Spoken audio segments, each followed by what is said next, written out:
मैं सुमित शर्मा आप सभी लोगों का अपने चैनल लॉ नॉलेज में स्वागत करता हूं।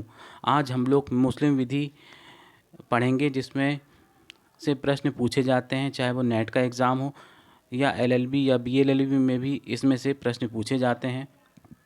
मुस्लिम महिला विवाह अधिकार संरक्षण अधिनियम 2019। इस अधिनियम के बनने के पहले एक केस आया था, सायरा बानो बनाम भारत संघ एवं अन्य, 2017 में आया था ये केस। इस केस में मुस्लिम विधि के अंतर्गत तलाक के जो कई प्रकार होते हैं या विवाह विच्छेद के कई प्रकार होते हैं, उसमें से एक प्रकार होता है तलाक बिद्दत, अर्थात एक समय में एक साथ 3 बार तलाक की घोषणा, जो कि मुस्लिम पति द्वारा अपनी पत्नी को की जाती है। इस प्रथा को इस केस में समाप्त कर दिया गया या अपास्त कर दिया गया। इसके बाद ये अधिनियम बना। इस अधिनियम में कुल 3 अध्याय हैं और 8 सेक्शन हैं। जैसा कि हर एक्ट में उसका उद्देश्य लिखा होता है, तो इस एक्ट में भी लिखा हुआ है उद्देश्य कि विवाहित मुस्लिम महिलाओं के अधिकारों की सुरक्षा करने और उनके पतियों द्वारा तलाक की उद्घोषणा द्वारा विवाह विच्छेद का प्रतिषेध करने और उससे संबंधित या आनुषंगिक विषयों का उपबंध करने के लिए यह अधिनियम बना है। इसके अध्याय 1 में बताया गया है सेक्शन 1, जैसा कि हर एक्ट में होता है। सेक्शन 1 में उसका एक्ट का नाम होता है, संक्षिप्त नाम, जैसे लिखा हुआ संक्षिप्त नाम विस्तारो प्रारंभ। तो इस अधिनियम का नाम लिखा हुआ है मुस्लिम विवाह। इस एक्ट का पूरा नाम है मुस्लिम महिला विवाह अधिकार संरक्षण अधिनियम 2019। इसका विस्तार जम्मू कश्मीर राज्य के सिवाय संपूर्ण भारत पर होगा और यह एक्ट 19 सितंबर 2018 को लागू हुआ समझा जाएगा। इसके बाद हम लोग आते हैं सेक्शन 2 में। सेक्शन 2 में परिभाषाएं दी गई हैं, जिसमें पहली परिभाषा इसमें दी गई है 2A में। 2A में इलेक्ट्रॉनिक रूप की परिभाषा दी गई है। का अर्थ होगा जो सूचना प्रौद्योगिकी अधिनियम 2000 की धारा 2 की उपधारा 1 के खंड द में उसका है। इसके बाद मजिस्ट्रेट की परिभाषा है, बी में मजिस्ट्रेट है। मजिस्ट्रेट से जो CRPC है उसके अंतर्गत दंड प्रक्रिया संहिता 1973 का है, जो CRPC 1973 के अधीन उस क्षेत्र में जहां विवाहित मुस्लिम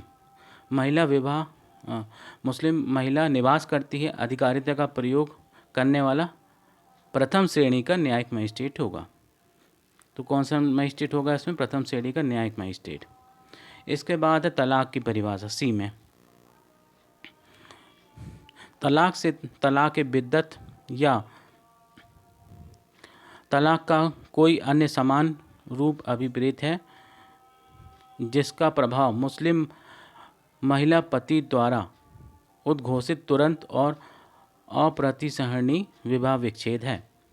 इसके बाद हम लोग अध्याय 2 में आते हैं। अध्याय 2 में कुल 2 धाराएं हैं, धारा 3 और धारा 4। धारा 3 जो है वेरी इंपॉर्टेंट है। इसमें लिखा हुआ तलाक का शून्य और अवैध होना। किसी मुस्लिम पति द्वारा उसकी पत्नी के लिए शब्दों द्वारा भी हो सकता है, चाहे बोलकर भी हो सकता है या लिखित भी हो सकता है, या इलेक्ट्रॉनिक रूप में हो, किसी अन्य रीति में हो, चाहे कोई भी तलाक की कोई उद्घोषणा होगी, वह कैसी होगी? शून्य। जो तलाक कैसा होगा? तलाक होगा शून्य और अवैध होगा, वॉइड होगा और इनलीगल होगा। इसके बाद धारा 4 में दिया गया है तलाक की उद्घोषणा करने के लिए दंड। ये भी वेरी इंपॉर्टेंट है। कोई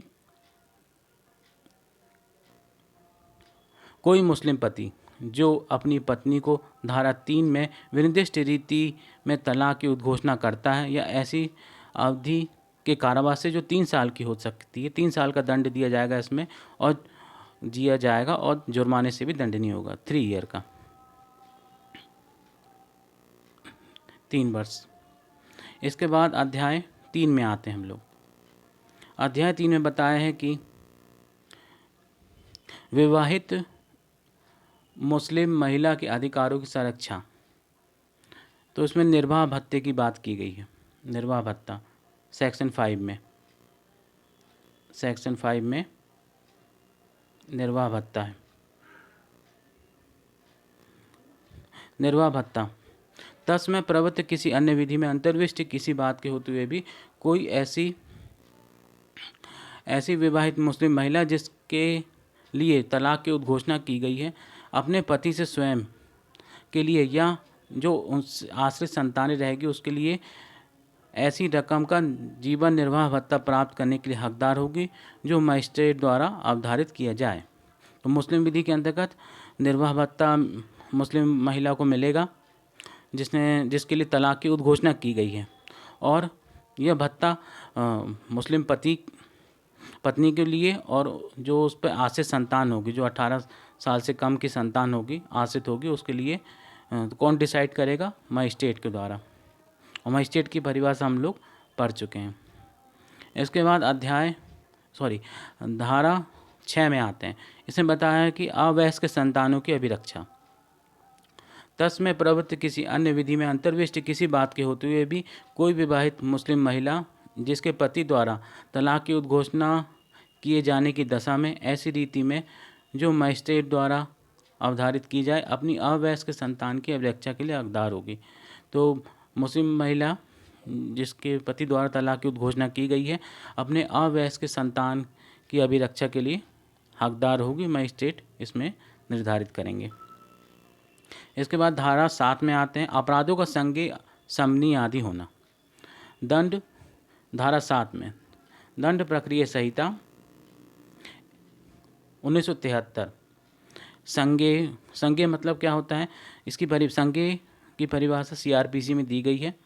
उसमें संज्ञेय के ये समझ सकते हैं कि गंभीर नेचर के अपराध जिसमें पुलिस जो रहेगी वो किसी अभियुक्त को बिना वारंट के गिरफ्तार कर सकती है।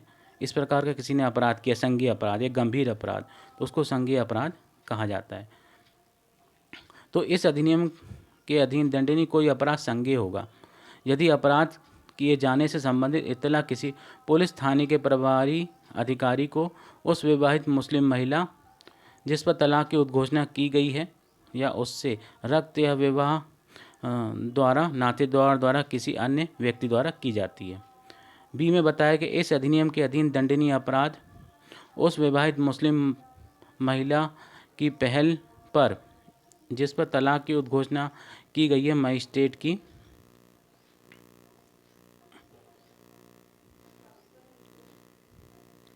अनुज्ञा से ऐसे निबंधनों और शर्तों के अधीन रहते हुए मजिस्ट्रेट अवधारित करेगा और समनी होगा वो।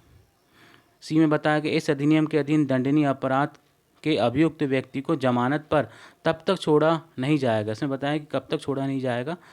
जब तक अभियुक्त द्वारा फाइल किए गए आवेदन पर विवाहित मुस्लिम महिला जिस पर तलाक की उद्घोषणा की गई है की सुनवाई के पश्चात मजिस्ट्रेट को समाधान नहीं हो जाता है कि ऐसे व्यक्ति को जमानत प्रदान करने के लिए उपयुक्त आधार है। तो मजिस्ट्रेट तभी किसी व्यक्ति को, अभियुक्त को जमानत देगा जब तक उसको यह लगेगा कि ठीक है कि जमानत दे सकते हैं। धारा 8 में बताया गया है निरसन और व्यावृत्ति, ये निरस्त हो गई अधिनियम में। मुस्लिम महिला विवाह अधिकार संरक्षण अधिनियम के अंतर्गत इस धारा को निरस्त किया गया। धन्यवाद।